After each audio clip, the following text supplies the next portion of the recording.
roughly, I'd say 1947 to 1989, the world was bipolar. Then with the end of the Cold War in 1989, and certainly with the collapse of the Soviet Union in December 1991, we moved into a unipolar world. And as all Hungarians know, the world changed in fundamental ways as we went from bipolarity to unipolarity. Then, I would argue, in roughly 2017, the world went from unipolarity to multipolarity. And the world that we live in today, as you all recognize, looks a lot different than the world looked like in 2014, 2004, and 1994, because that was the unipolar moment. So what I'm saying here is that the structure or the architecture of the international system has changed in fundamental ways since I was put on this planet in 1947. Again, we've gone from bipolarity to unipolarity to multipolarity, and this has fundamental effects on international politics. In the multipolar world that we live in today, there are three great powers: the United States, China, and Russia. And the United States is still the most powerful state on the planet. But not too far behind the United States is China, which appears to be catching up quickly. And then a distant third is Russia. It's very important to understand that Russia is the weakest of the three great powers. From an American perspective, China is a peer competitor. Russia is not a peer competitor. It's a weak, great power. But those are the three great powers in the system. And I would argue that today, what you have in this multipolar world are two conflict dyads. One is the US-China dyad. The other is the US-Russia dyad. And I would contrast this with the Cold War, where you had only one dyad, which was the US-Soviet dyad. And you understand that in unipolarity, because there was only one great power, there was no great power politics. You can't have great power politics when there's only one great power. Finally, I would note to you that I think the two conflict dyads that exist today are more dangerous than the conflict dyad that existed in the Cold War. I think the US-China dyad and the US-Russia dyad is much more dangerous, much more likely to lead to a great power war than the US-Soviet dyad during the Cold War. So we're in a world today where there are two conflict dyads instead of one. And both of those conflict dyads, in my humble opinion, are more dangerous than the one conflict dyad that you all know about, which is the Cold War. Now, how do I want to proceed?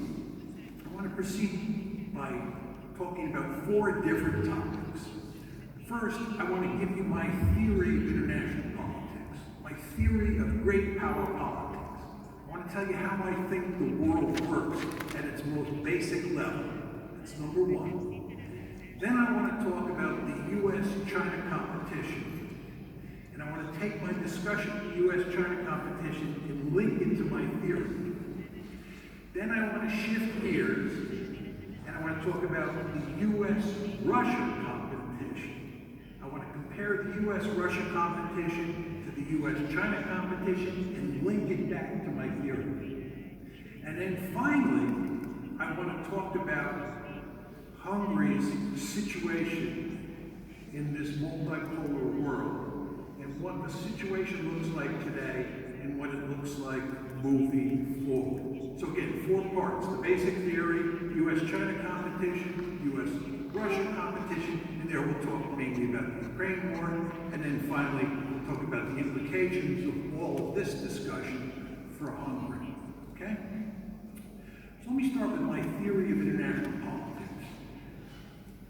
As some of you know, I have a very simple theory of international politics. I start with 5 assumptions about the world, and then I take those 5 assumptions and I mix them up, and I come up with a series of behaviors involving the great powers. Okay? So let me tell you what the 5 assumptions are. My first assumption about the world is that states are the principal actors, countries are the principal actors, and there's no higher authority that sits above states. As many of you know, in international relations speak, we refer to this as anarchy. The world is anarchic. Anarchy does not mean murder and mayhem. Anarchic is an organizing principle. The system is anarchic. There's no higher authority. Point 1. Point 2, or assumption 2, is that all states have some offensive military capability. Now, obviously, some states have more offensive military capability than others do. The United States, for example, has much more offensive capability than Hungary.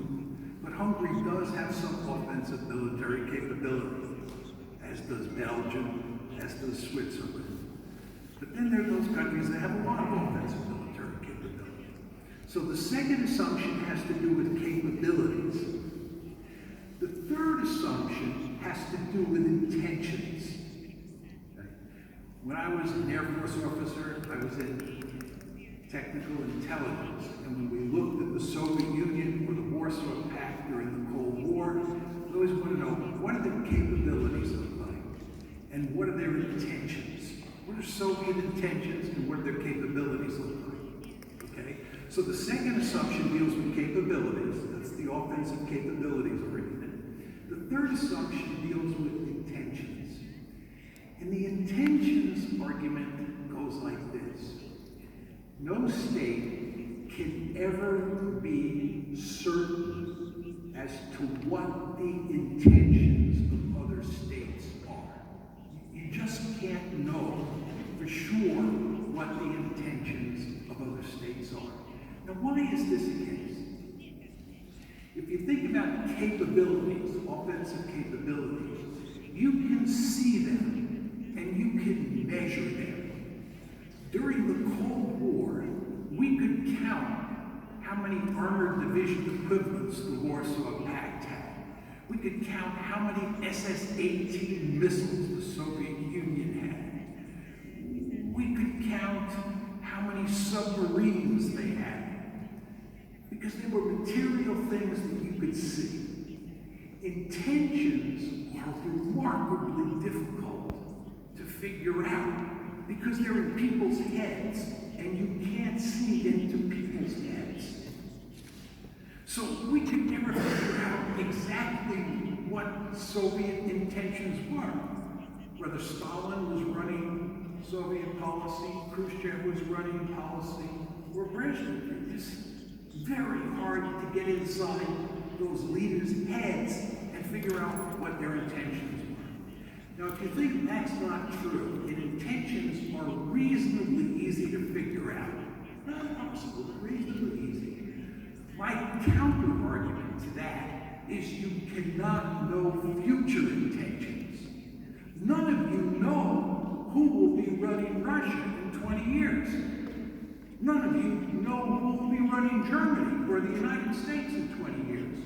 So you can't know Russia's, America's, or Germany's intentions. So one of the fundamental assumptions underpinning my theory is uncertainty about intentions.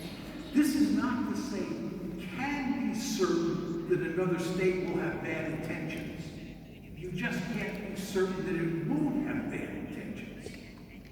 So I told you so far that there are 3 assumptions. One is states are the key actors. The system is anarchic. There's no higher authority that sits above states. 1. 2, all states have some offensive military capability. And 3, you just can't be certain about the intentions of other states. Now I have 2 other assumptions that I'm going to throw out. The 4th assumption is that the principal goal of states is survival. survival. And the reason is simple. If you don't survive, you can't pursue any of your other goals. So survival has to be the number one goal for every state in the system. And then the fifth assumption is that states are rational actors. They're basically strategic calculators. They're good at coming up with strategies for maximizing their prospects of survival. So the fourth assumption is survival, and the fifth assumption is states are rational actors. So those are 5 assumptions. I think they're all reasonable assumptions. You take them, you put them in the blender, you hit the on switch, you mix them up, and you get a very, very competitive and dangerous world. Now, why is that the case? First, states fear each other. Why do they fear each other? They fear each other because there may be a powerful state that has malign intentions. Right? If you're friends after World War I, you know you're living next door to Germany, and you can't know what Germany's intentions are going to be 10, 15, 20 years in the future, and you know that the Germans have a huge amount of latent capability, you're going to fear them. And the French did fear them. Right? So you fear them for that reason. The second reason that states fear each other is if you get into trouble, you're in an anarchic system, which means there's no higher authority that you can call. Right? So fear is a constant among great powers in the international system. The second form of behavior you get is self-help. As my mother used to say when I was a little boy, God helps those who help themselves. That's the way international politics works. You do not depend on anybody else. This is not to say you can't form alliances, but it is to say it's a self-help world. States fear each other, and they understand that they have to take care of themselves. The third form of behavior is that you figure out very quickly that the best way to survive in the international system is to be the most powerful state in the system. It's to maximize your relative power.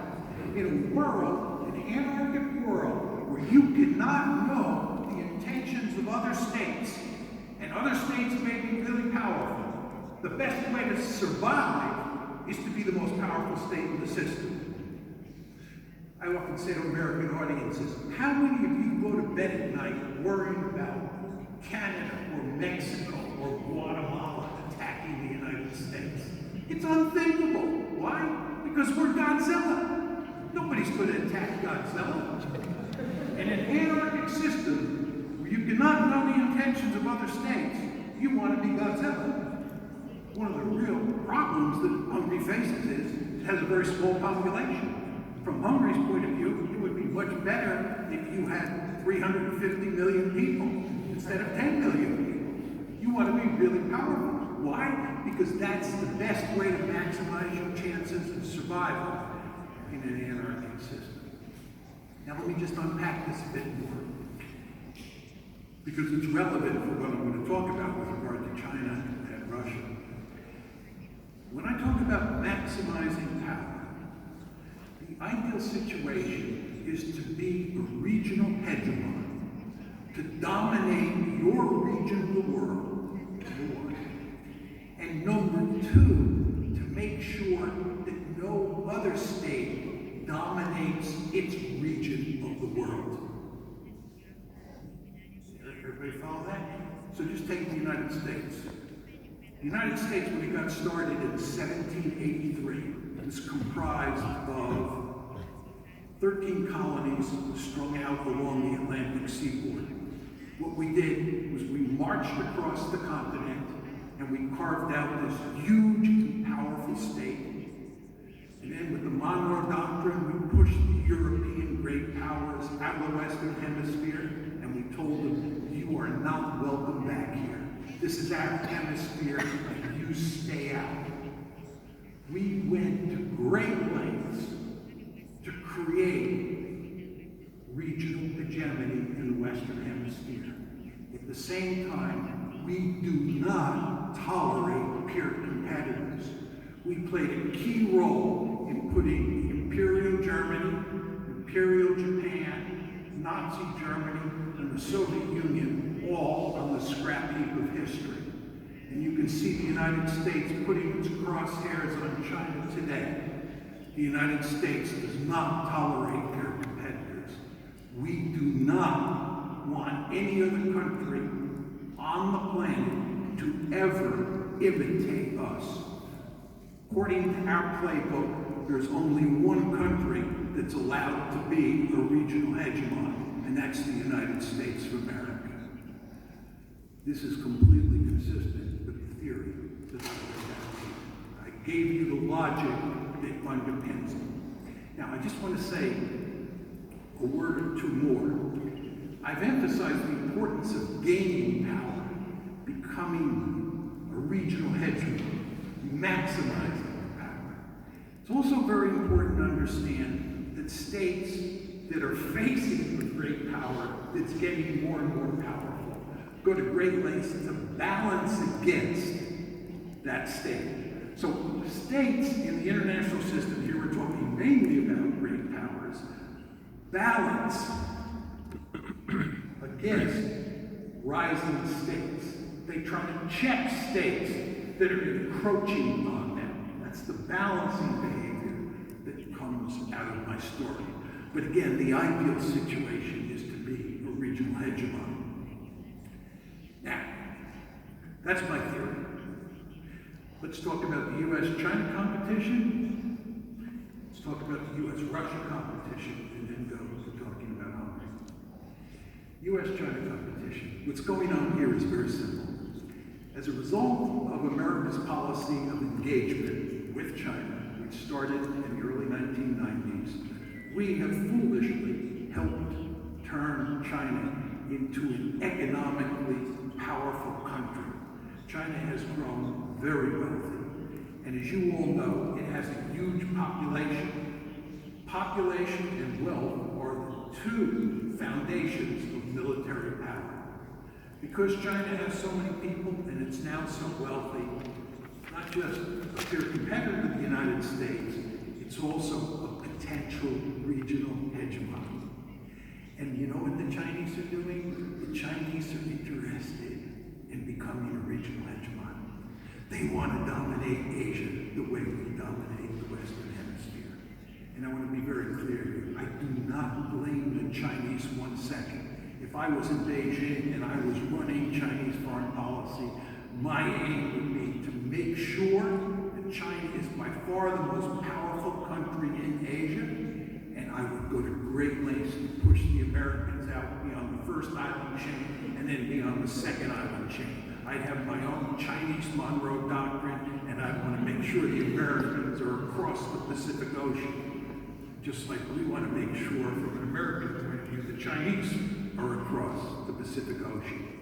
The Chinese understand full well what happens when you're weak in the international system. They call it the century of national humiliation. It lasted from the late 1840s to the late 1940s. As most of you know, I'm sure, China was very weak during that 100-year period. And you know what happened to them when they were very weak? The other great powers in the system, including the United States of America, preyed upon them. They were victimized at every turn. The Chinese understand full well, if you want to survive in the international system, you want to be really powerful. Indeed, you want to imitate the United States. You want to dominate Asia the way the Americans dominate the Western Hemisphere. This is what my theory tells you.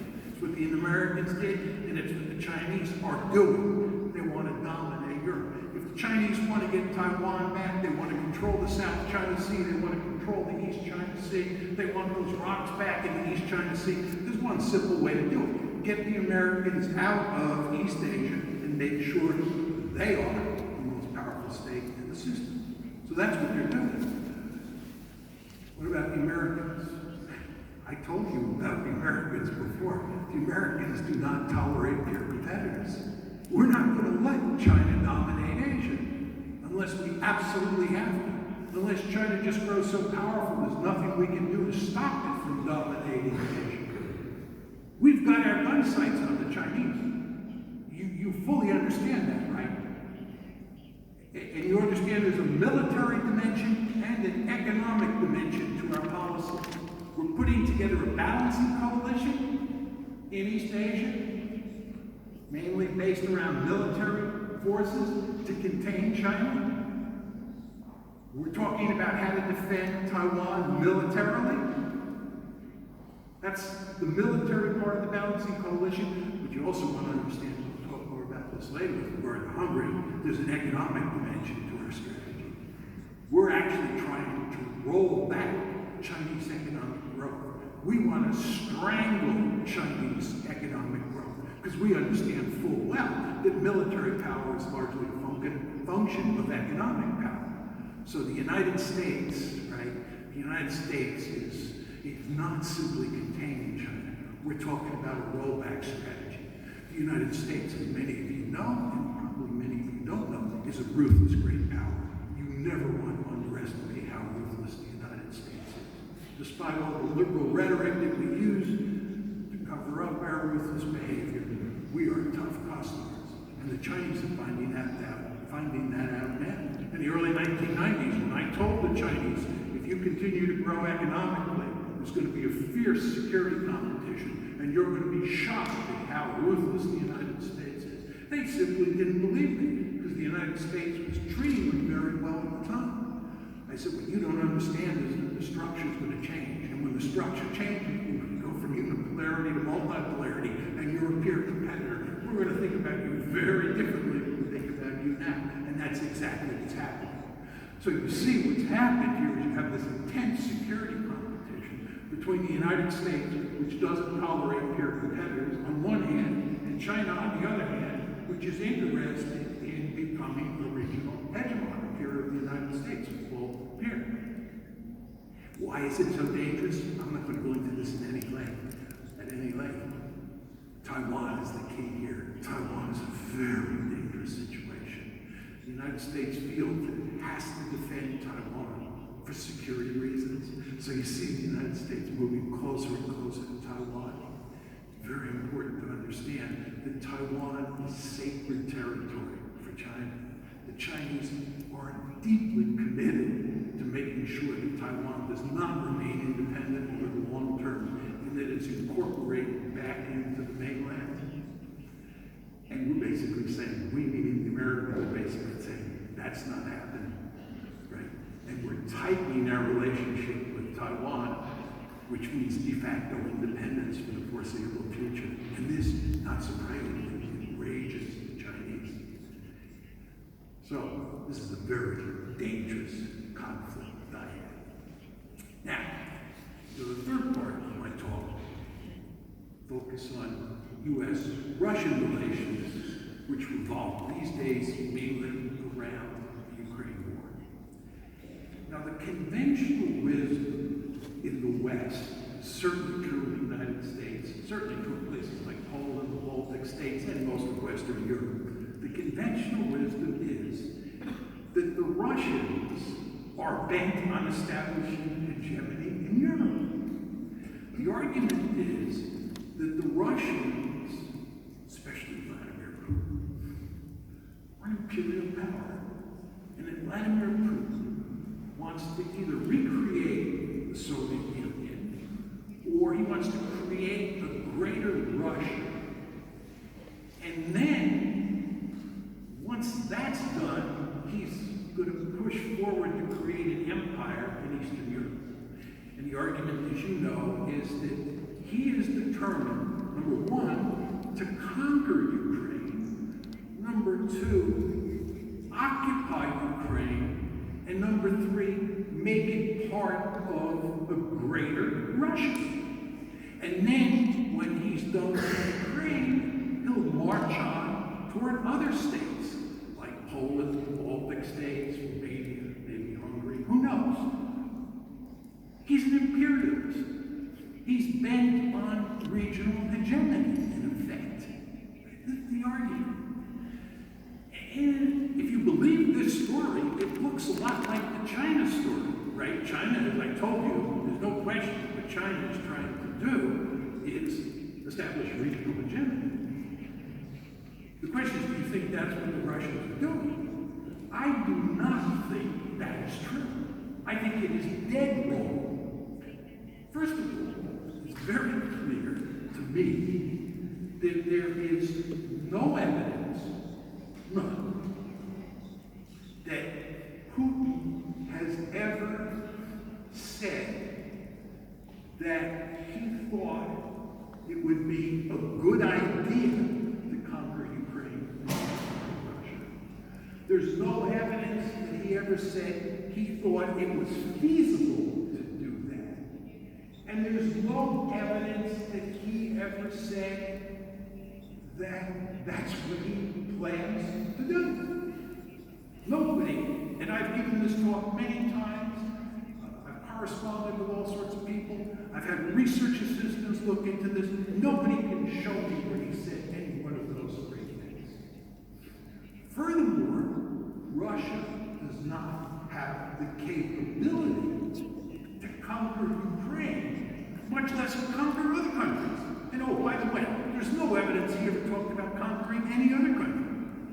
That's not surprising. He didn't talk about conquering and integrating Ukraine into a greater Russia. He surely wasn't going to talk about doing that with the Baltic states or Poland. He never talked about that. There's no evidence of that. But again, he doesn't have the capability. You all have noticed that the Russians can barely defeat the Ukrainians in eastern Ukraine. How are these Russian forces going to conquer all of Ukraine? Have you ever looked at the number of troops that the Russians sent into Ukraine on February 24th? At the most, 190,000 at the most.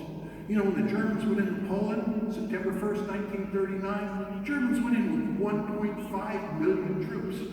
And by the way, in the middle of September, the Soviets came in the back door. The Germans, as a result of the von Ribbentrop-Molotov Pact, understood full well that they wouldn't be conquering Poland alone. They'd be doing it with the Red Army. And Poland was not a formidable military state at the time. They still went in with 1.5 million troops.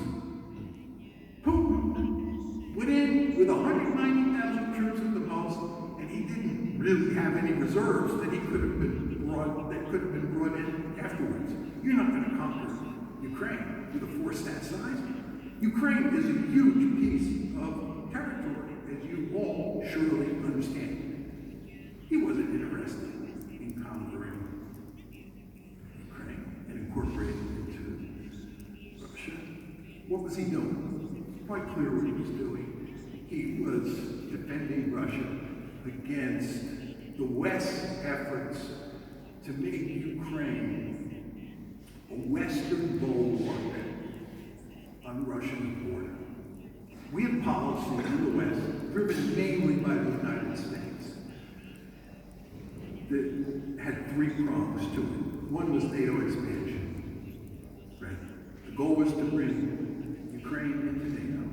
The second prong was to bring Ukraine into the European Union. And the third prong was to foster an orange revolution in Ukraine and make it a pro-Western liberal democracy. These are the three prongs of the strategy. And the overall goal was, again, to create a Ukraine that was a Western bulwark on Russia's border. Now, NATO expansion was really the key. That's what really spooked the Russians.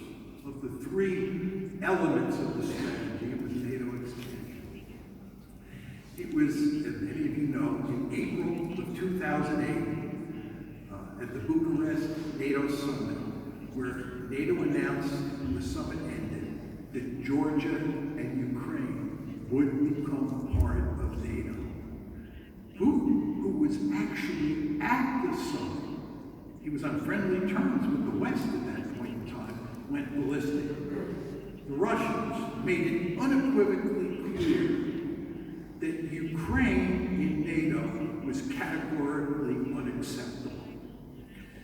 Will the CIA, was then, 2008, the U.S. ambassador in Moscow. He wrote a memorandum to Condoleezza Rice, who was then Secretary of State, warning against NATO expansion into Ukraine. He said that Ukraine in NATO is the brightest of red lines for all members of the Russian foreign policy establishment, not just Putin. He said, I've talked to all the knuckle draggers in the recesses of the Kremlin, and I've talked to Putin's most ardent liberal opponents, and all of them agree Ukraine in NATO is unacceptable. Angela Merkel, who much to her credit opposed making any kind of offer to Ukraine in the April 2008 summit, said recently that the reason she opposed that idea was she understood it was the equivalent of these are her words, a declaration of war against Russia. This is what Angela Merkel said. Nevertheless, the United States continued to push forward. We had gotten NATO expansion through for the first time in 1999. You all know this is when Hungary became a member of NATO, 1999. Then in 2004, we had the second expansion of NATO. Countries like Romania, the Baltic states, Slovenia came in to the alliance, right? And here we are, 2008. This is going to be the third big tranche. We're going to bring in Georgia, and we're going to bring in Ukraine. You remember what happened with Georgia. 4 months later, in August 2008, we had a war over Georgia. Surprises, surprises. The Russians were putting their foot down. Nevertheless, we continued to push. We continued to push. Why did we continue to push? The answer is Russia was weak. Think of the century of national humiliation for the Chinese. The Russians thought they could, the Americans thought they could shove another tranche of expansion to include Ukraine down Russia's throat. We thought the Russians were weak. And you know, when you're weak and the Americans got their gun sights on, they're not good. So we continued to push, even after things blew up in Georgia in August 2008. And what was the end result? The end result is that in February 22nd, 2014, to be exact, the crisis in Ukraine broke out. This is when the Russians took the Crimea, and trouble started in the Donbass, and you effectively got a civil war in the Donbass that the Russians were involved in. Now the question you want to ask yourself is, what did the Americans do in response? You might have thought that the Americans would have backed off, seeing the trouble that they had stirred up. But the Americans did not back off. NATO did not back off. In fact, we doubled down. We then started training large numbers of Ukrainian forces. We then started arming large numbers of Ukrainian forces. We were giving them intelligence, and we were helping them plan the military operations in the Donbass, in the civil war that was taking place in the Donbass. In effect, what was happening is that Ukraine was becoming a de facto member of NATO. This is why in December 2021, this is last December, about 11 months ago, Putin and Lavrov made it very clear. They wrote a letter to the head of NATO. They wrote a letter to President Biden saying, we want a written statement that says Ukraine will never become part of NATO. They had a number of other demands as well. The reason that happened was that Ukraine was becoming a de facto member of NATO. And the American response was, we're not changing anything. Nothing is going to change. And the end result is on February 24th, Putin launched what was effectively a preventive war. Putin has decided that there are two possible outcomes here. One is a neutral Ukraine, which is what they preferred all along, or a Ukraine that is wrecked and is a rogue state. And as you all know, what the Russians are now doing is they're wrecking Ukraine. This is a total disaster. It's absolutely horrible. I do not want to make light of it for 1 second. But the point is, this is the end result of our efforts, the West's efforts. And when I say the West, I'm talking mainly about the United States. The West's efforts to make Ukraine a Western colony. Russians found this intolerable. By the way, I talked about the Monroe Doctrine. You all know the Monroe Doctrine. That's when we pushed all the European great powers out, and we said, you are not welcome in the Western Hemisphere. I'm old enough to remember the Cuban Missile Crisis, and I can tell from looking at the crowd that there are a few other old dogs in the crowd, like me, who remember the Cuban Missile Crisis. The Cuban Missile Crisis was all about the Monroe Doctrine. We did not, for 1 second, like the idea of the Soviet Union putting missiles in the Western Hemisphere, in Cuba, right near the United States. I want to ask you something. If China decided to form a military alliance with Canada or Mexico, and they put Chinese troops in Toronto or Montreal or in Mexico City, what do you think the United States would do? Do you think the United States would say, well, that's not a big deal. We really don't care. I can guarantee you that would not be our response. We told Khrushchev in 1962, those missiles are going to go one way or another. We are not going to tolerate those missiles in the Western Hemisphere. Well, my mother told me when I was a little boy, what's good for the goose is good for the gander. You're surprised that the Russians don't want a military alliance that was a mortal foe of the Soviet Union during the Cold War sitting on their doorstep?